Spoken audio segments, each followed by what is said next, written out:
കേരള നിയമസഭാ തെരഞ്ഞെടുപ്പിന് മുന്നോടിയായി സ്ഥാനാർത്ഥി നിർണയ ചർച്ചകൾ മുറുകുമ്പോൾ കോൺഗ്രസ് ക്യാമ്പിൽ അനിശ്ചിതത്വം തുടരുകയാണ്. കെ സുധാകരൻ ഉൾപ്പെടെയുള്ള എംപിമാർക്ക് സീറ്റ് നൽകില്ലെന്നാണ് സൂചന. നിലവിലെ തർക്കങ്ങൾ പരിഹരിക്കാൻ കെ സുധാകരനെ അനുനയിപ്പിക്കുവാനുമുള്ള നീക്കങ്ങൾ കോൺഗ്രസിന്റെ കേന്ദ്ര നേതൃത്വം തുടരുകയാണ്. പല മണ്ഡലങ്ങളിലും ഒറ്റപ്പേരിലേക്ക് എത്താൻ സാധിക്കാത്തതിനാൽ ആദ്യഘട്ട സ്ഥാനാർത്ഥി പട്ടിക പോലും കോൺഗ്രസിന് ഇതുവരെ പുറത്തിറക്കാനായിട്ടില്ല.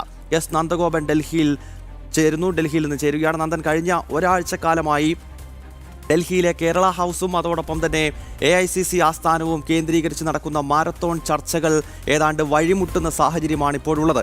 നിയമസഭാ തെരഞ്ഞെടുപ്പിന് ആഴ്ചകൾക്ക് മുൻപ് തന്നെ കോൺഗ്രസിന്റെ സ്ഥാനാർത്ഥി പട്ടിക ഉണ്ടാകുമെന്ന് കീറുവാണം മുഴക്കിയ VD സതീശൻ ഉൾപ്പെടെയുള്ള നേതാക്കൾ ഇപ്പോൾ മൗനത്തിലാണ്.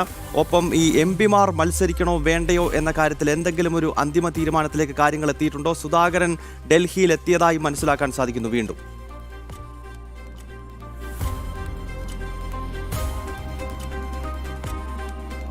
ഗൗതം, കോൺഗ്രസിൽ സ്ഥാനാർത്ഥി നിർണയം ഒരു ബാലികേറാമലയായി തുടരുന്ന സാഹചര്യമാണ് നിലനിൽക്കുന്നത്. കടുത്ത പ്രതിസന്ധിയാണ് ഇതുമായി ബന്ധപ്പെട്ട് കോൺഗ്രസിനുള്ളിൽ ഉടലെടുത്തിരിക്കുന്നത്.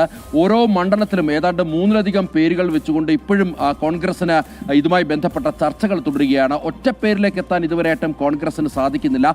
അതിനിടയിലാണ് എംപിമാരുടെ ഭാഗത്തു നിന്നുമുള്ള സമ്മർദ്ദം കൂടി ഇതിനിടയിൽ ഉണ്ടാകുന്നത്. അതായത് സുധാകരന് മത്സരിക്കണമെന്ന നിലപാടിൽ ഉറച്ചു തന്നെ നിൽക്കുകയാണ്.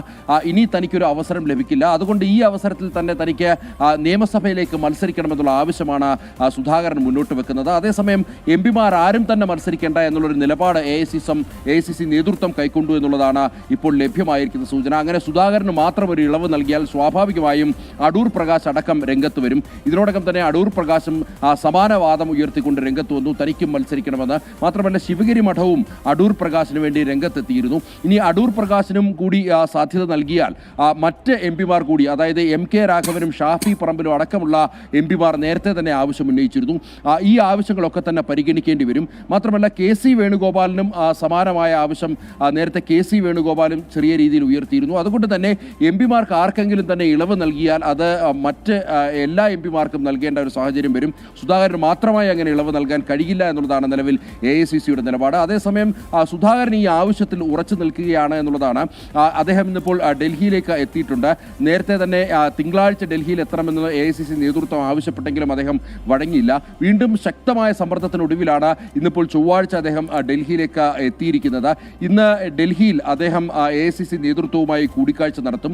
സ്ക്രീനിംഗ് കമ്മിറ്റി മുൻപാകെ അദ്ദേഹം ഹാജരാകുമെന്നുള്ളതാണ് അറിയാൻ കഴിയുന്നത്. AICC നേതൃത്വം നിലപാട് വ്യക്തമാക്കും. അതേസമയം സുധാകരൻ അതുമായി എത്രമാത്രം യോജിക്കുമെന്നുള്ളതാണ് കാത്തിരുന്ന് കാണേണ്ടത്. അങ്ങനെ സുധാകരൻ എതിർത്താൽ സ്വാഭാവികമായും കണ്ണൂരിലടക്കം കേരളത്തിൽ അത് വലിയ പൊട്ടിത്തെറിയിലേക്ക് വഴിവെക്കുമെന്നുള്ള കാര്യത്തിൽ തർക്കമില്ല. ഏതായാലും ഇന്നിപ്പോൾ വീണ്ടും സ്ക്രീനിംഗ് കമ്മിറ്റി ചേരുമ്പോൾ ഒരു ഒറ്റപ്പേരിലേക്ക്, ഓരോ മണ്ഡലങ്ങളിലും ഒറ്റപ്പേരിലേക്ക് എത്തുമോ എന്നുള്ളതാണ് കാത്തിരുന്ന് കാണേണ്ടത്. നിലവിൽ അത്തരമൊരു സാഹചര്യമില്ല. അതായത് ഒരു പേരിലേക്ക് എത്താൻ ഇതുവരെയായിട്ടും AICC സ്ക്രീനിംഗ് കമ്മിറ്റിക്ക് സാധിച്ചിട്ടില്ല എന്നുള്ളതാണ് യാഥാർത്ഥ്യം. അതേസമയം തന്നെ യൂത്ത് കോൺഗ്രസ് ശക്തമായ സമ്മർദ്ദവുമായി രംഗത്തുണ്ട്.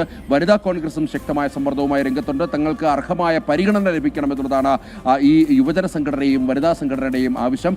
എല്ലാവരുടെയും ആവശ്യങ്ങൾ പരിഗണിക്കുമെന്ന് കോൺഗ്രസ് പറയുമ്പോൾ കോൺഗ്രസിനുള്ളിൽ അതുതന്നെയാണ് പ്രതിസന്ധിയായി തുടരുന്നത്. അതിനൊക്കെ അപ്പുറത്തേക്ക് UDF-ൽ പോലും സീറ്റ് വിഭജന ചർച്ചകൾ പൂർത്തിയാക്കിയിട്ടില്ല എന്നുള്ളതാണ്.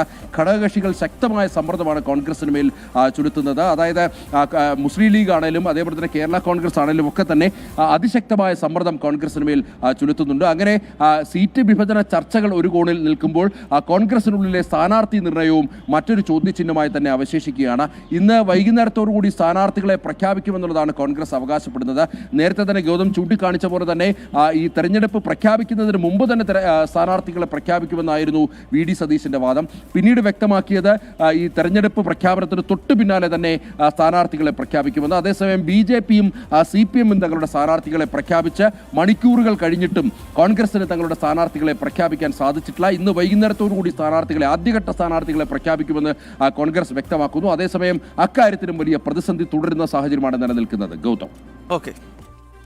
ഓക്കെ, നന്ദൻ, എന്തായാലും കോൺഗ്രസിന്റെ സ്ഥാനാർത്ഥി നിർണയം അത് അന്തിമമാകാൻ ഇനിയും ഒരുപാട് താമസമെടുക്കും. കഴിഞ്ഞ ഒരാഴ്ചക്കാലമായി ഡൽഹി കേന്ദ്രീകരിച്ചുകൊണ്ട് ചർച്ചകൾ നടക്കുന്നുണ്ട്.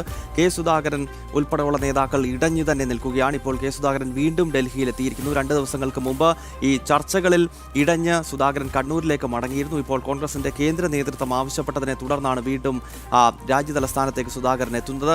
സിറ്റിംഗ് എം പിമാർ മത്സരിക്കണം എന്ന നിലപാടിലാണ് ഒരു വിഭാഗം എം പിമാരുള്ളത്. അതിൽ അടൂർ പ്രകാശ് ഉൾപ്പെടെയുള്ളവരുണ്ട്. എന്നാൽ കേന്ദ്ര നേതൃത്വം നിലവിൽ എം പിമാർ മത്സരിക്കേണ്ട എന്ന നിലപാടിൽ നിൽക്കുന്നു. ഒപ്പം മറ്റു മണ്ഡലങ്ങളിൽ ഒറ്റ പേരിലേക്ക് എത്തുവാൻ കോൺഗ്രസിന് കഴിയുന്നില്ല. ഈ പശ്ചാത്തലത്തിലാണ് സീറ്റ് വിഭജനവും പ്രഖ്യാപനവും അനന്തമായി നീണ്ടുപോകുന്നത്. നന്ദഗോപനാണ് വിവരങ്ങളുമായി ഡൽഹിയിൽ നിന്നും ചേർന്നത്.